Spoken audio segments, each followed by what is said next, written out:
Well, hi guys, welcome to this midday market mood check with me, Nandita, Khemka, and my colleague Yatin, Mota. Well, Yatin, we started the day on a good note above that 19,800 mark, but I think expiry day volatility set in, and we are now trading below that 19,800 mark. Not a big fall, but however, we are once again consolidating after yesterday's up move.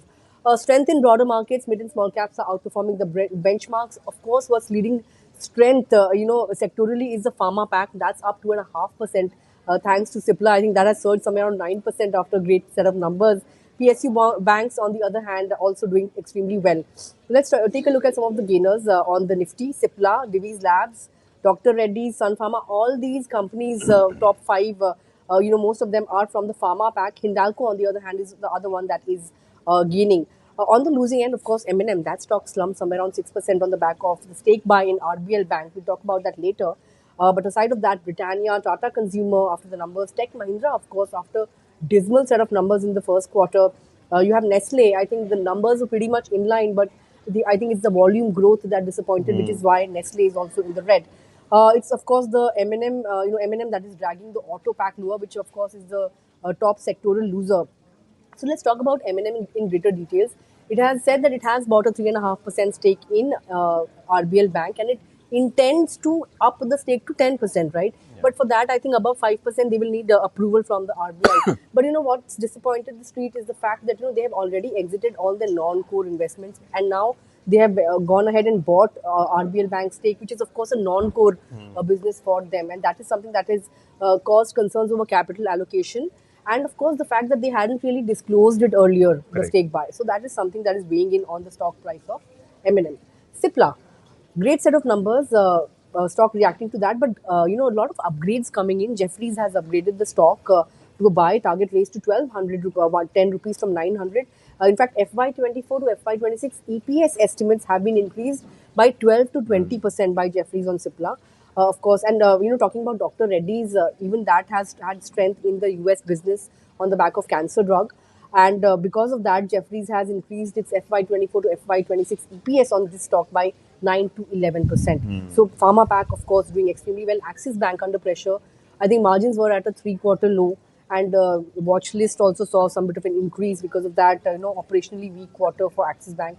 Stock was in the red. Tech Mahindra, of course, lots of EPS cuts coming in, and 3 to 10% EPS estimate cut by Nomura.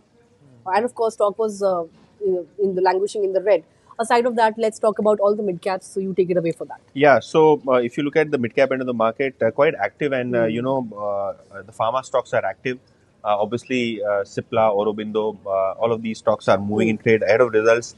There is some bit of recovery in the share price of Laurus Laboratories, which will report their earnings today. Now, if you look at the other stocks, obviously we have Colgate Palmolive, very strong set of earnings and strong volume growth in the toothpaste segment. We also have Syngene, which is reacting to the earnings, very strong set of earnings, 6% up for that one. Apart from that, we have the likes of PFC, REC, which are making new 52-week high, and the shares are up nearly 4 to 5%. Apart from that, smaller, mid-cap pharma companies like Ipca Laboratories, PPL Pharma, Natco Pharma, they are also up by 4 to 5%.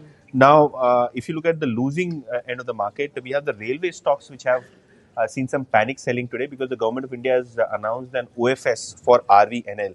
Now, after the announcement of OFS, RVNL share price is down 4%. Shares of rights, another railway PSU, that stock is down 4%. We also have some profit taking which is seen in Jyoti Laboratories after the dream run that the stock had. Down 3% for Jyoti Laboratories, 3% down for SJVN, Britannia, Nestle.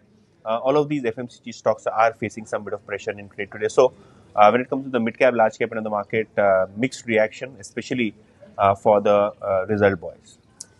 Right, lots of result reaction, but I think we are almost done with the result season. Next week we'll have the likes of M&M, SBI, all of them reporting. But aside of that, we've almost come to the end of the earnings season. But we've had a new debut also on the bourses, NetWeb Technologies, that listed at a solid 88% premium to its issue price. So that's doing well. Aside of that, I think some cues coming in from global markets. Of course, Fed has increased interest rates by 25 basis points, as was being widely expected. But the language is a bit confusing because, they have maintained that they'll be data dependent. They have left the door open for more hike, but they can even look at a pause. That's the message coming in from the Fed chairperson. Of course, in the second half of the session, we'll watch out for how the expiry really pans out, and of course, we'll be getting you all the action post market close at 3:30 p.m. So don't forget to tune in. But for now, it's a goodbye from me and Yatin. Thanks a lot for watching.